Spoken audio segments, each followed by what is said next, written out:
Today, the chief engineers have been down to our part of the mine. The management has issued some instructions or other about boring new galleries, and so the engineers arrived to make the initial survey. How young these men are, and yet how different from each other! They have all grown up in freedom and show clearly defined characters without self consciousness even in their youth. One, a lively man with black hair, has eyes that take in everything. A second, with a notebook, making jottings as he goes, looks around him, compares notes down. A third, his hands in his coat pockets so that everything about him is taut. Walks very upright, maintains his dignity. Only the fact that he keeps biting his lips betray his impatience. Irrepressible youth. A fourth showers explanations on the third, who does not ask for them. Smaller than the other, trotting beside him like a temper.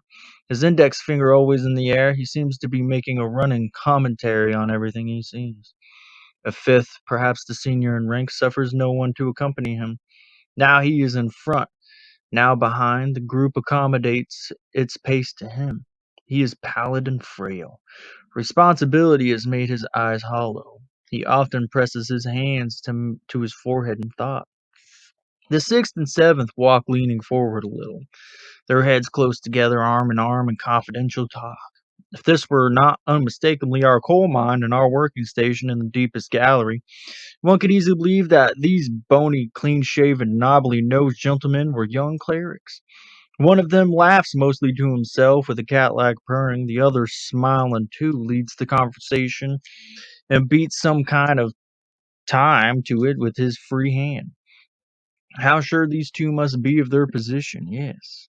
What services must they have already rendered to our mine in spite of their youth, to be able here on such an important survey, under the eyes of their chief, to devote themselves so unwaveringly to their own affairs, or at least to affairs that have nothing to do with the immediate task.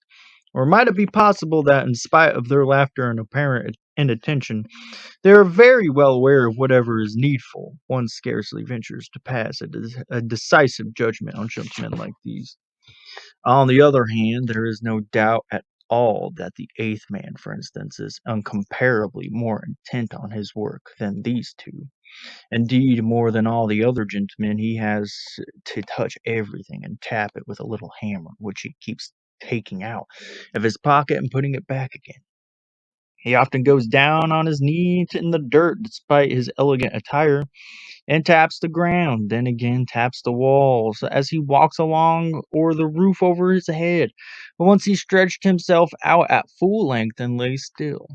We were beginning to think something had gone wrong with him. Then, with a sudden recoil of his lithe body, he sprang to his feet.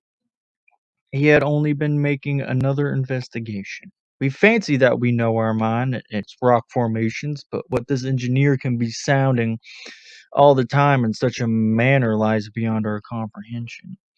A ninth man pushes a kind of preambulator in front of him with the surveying instruments, extremely expensive apparatus deeply embedded in the softest cotton wool.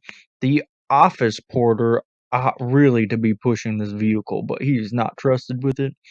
An engineer has to do it, and one can see that he does it with good will. He is probably the youngest, perhaps he doesn't even understand all the apparatuses yet, but he keeps his eye on the instruments all the time, which brings him often into danger of running his vehicle into the wall. But there is another engineer walking alongside who prevents that from happening. Obviously, he understands the apparatus thoroughly and seems to be really the man in charge of it. From time to time, without stopping the vehicle, he takes up a part of some instrument, peers through it, screws it open and shut, shakes it, and taps it, holds it to his ear, and listens. And finally, while the man pushing the instrument usually stands still, he lays the small thing, which one can scarcely discern at a distance, back into its packing with great care. This engineer is a little domineering, but only in the service of his instruments. 10 paces ahead of the preambulator, we have to give way to it at a wordless sign of his finger, even where there is no room for us to make way. Behind these two gentlemen stalks the office porter with nothing to do. The gentleman, is as to be expected from men of their great knowledge, have long dropped any arrogance they ever had, but the porter seems to have picked it all up and kept it. with one hand tucked behind him, the other in front, fingering the gilt button of fine face cloth of his uniform. He keeps bowing to right and left as if we had saluted him and he were answering, or rather as if he assumed that we had saluted him being too high and mighty to see any salutes. Of course, we do not salute him, yet one could almost believe to look at him that it is a great distinction to be a porter at the head office of the mine. Behind his back, to be sure, we burst out laughing, but as not even a thunderbolt can make him look around, he remains an unsolved riddle for us to respect. Today we shall not do much work.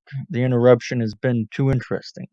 Such a visit draws away with it all thoughts of work. It is too tempting to stand gazing after the gentlemen as they vanish into the darkness of the trial gallery. Besides, our shift will soon come to an end. We shall not be here to see them coming back.